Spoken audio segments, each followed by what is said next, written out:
자, 밥상 위에 한약 하겠습니다. 찹쌀에 대해서 얘기했죠. 기본적인 기미는 쌀과 같습니다. 다만 쌀보다 수기가 덜해 쌀에 비해 유장관의 수기가 지나친 것을 조절하는 데 좋습니다. 유장관의 수기가 많으면 만성 소화불량이 되는데 한약에서는 이것을 비습, 즉 소화기관에 습이 많아서 생긴 소화불량을 진단합니다. 5장 가운데 소화흡수와 관련된 장을 비라고 합니다. 비라고 할 때는 비기를 말하 서양적 스플린이 아니죠. 약간 판크레스에 가깝죠. 아니면 이제 지하의 트랙 전부 유장관을 전부 얘기할 수도 있고요. 비기를 말하는데 때로는 그냥 공간 구조물 비를 말하기도 하는데 이에 대한 구별은 문맥을 파악해야 합니다. 공간 구조물인 비는 해부학적 용어로 자리를 가리키고 비기는 몸 안에 습을 조절하는 기능을 말합니다. 비기는 한약적으로 습을 싫어하죠. 비호습이라고. 근데 위는 어떻습니까? 습을 좋아하죠. 사람들이 생각하는 생리를 해부학적인 그러면 비는 5장은 음이잖아요. 음이기 때문에 습이는 음을 싫어하는 거죠. 양인 건 건조한 걸 좋아하는 거고. 생리 해부학적은 그리고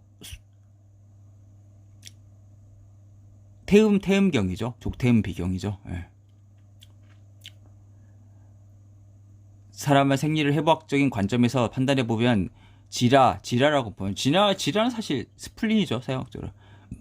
각 장부의 신호를 조합해 전체적인 습을 조절하는 기능은 가장 많이 하므로 지라를 비라고 한 것입니다.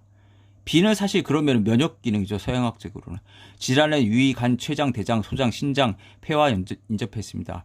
인접 기관들과 정보를 교환해 유장관의 습을 조절하는 정도를 조절하는데 보통 소화기와 관련된 증상 가운데 습이 많아 생긴 증상은 치료하기가 쉽지 않습니다.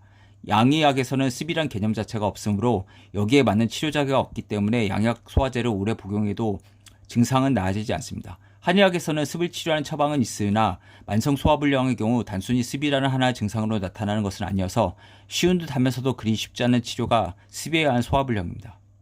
습을 어떻게 없앨 수가 있을까요? 습을 없애는 방법은 열을 하면은 말려버릴 수가 있죠.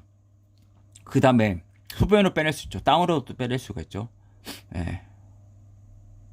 그런데 찹쌀은 흡착력이 강해 밀가루와 마찬가지로 유장관의 습을 흡수하니 습에 의한 유장장애 약이 될 수 있습니다. 이것을 입증하는 치료 사례를 인용하겠습니다. 이거 이제 얘가 나오는데 워낙 많아가지고 넘어가겠습니다. 다 읽어드릴 수 없습니다.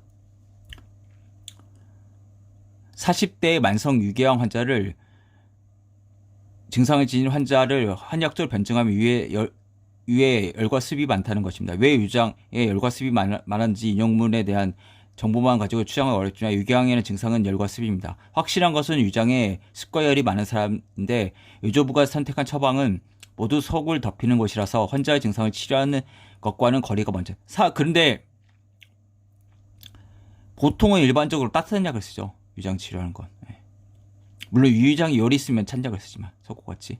인용문을 쓴 시기를 감안하면 이 사례는 1950년대 말이나 1960년대 일인데 그 당시에는 소화기 환자의 대부분이 속이 차서 생기기 때문에 아마도 의조부란 분은 병리를 구하지 않고 경험에만 의존해 처방을 한 것 같습니다. 그렇지 않죠. 체질 때문에 그렇죠. 이 사람 특성에.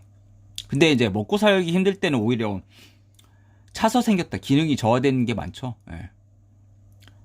만일 의조부가 좀 더 병리를 판별할 수 있는 능력이 있었다면 열을 내리고 습을 말린 처방을 했을 것입니다. 그랬다면 쉽게 치료했을 것이고 물론 찹쌀떡 치료 사례도 없었을 것입니다. 습과 열이 많은 사람한테 찹쌀떡은 입맛에 당기는 음식이나 약이 되었을 것입니다. 사실 찹쌀떡만이 아니고 맵쌀떡이나 마른 식빵 그리고 뻥튀기 실제 뻥튀기로 치료한 사례가 있습니다. 라도 좋았을 거예요. 뻥튀기는 어떻게 보면 습을 빨아들이잖아요. 물을 넣으면은 이게 확 빨아들이잖아요. 스펀지처럼. 그래서 양명 조금이 되는 거죠. 이게 어려운 건데 건조한 금이 된 거죠. 근데 습은 이제 그러니까 예를 들어서 뻥튀기 그냥 놔두면은 눅눅해지잖아요. 습기를 빨아들여가지고 그 물 먹는 하마처럼 그렇죠. 실리카겔이나 그런 이치죠. 어떻게 보면 습과 건조한 건 이제 반대 성향이 있으니까요. 일단 유장의 습을 완화시키고 영향을 주었기 때문이다. 동부 콩 역시 습을 흡수하니 유장관의 습을 완화시켜줍니다. 여기서 흰죽은 습을 조장해 증상 완화에 전혀 도움을 주지 못했을 것입니다. 요즘에도 속이 불편하면 많은 사람들이 죽을 먹습니다. 그러나 만일 습이 많아 생긴 유장자이면 죽을 피하고 마른 떡이나 차라리 마른 빵을 먹기를 권합니다. 한편 찹쌀떡을 삼키기 위해서는 오래 씹어야 합니다. 입에서 오래 씹어야 된다는 이치는 위장에서 소화시킬 준비를 제대로 해달라는 신호입니다. 만일 속이 거북해 아침을 굶고 출근한 사람이 떡 한 조각을 오랫동안 씹어 먹으면서 하루를 시작해 보기 바랍니다.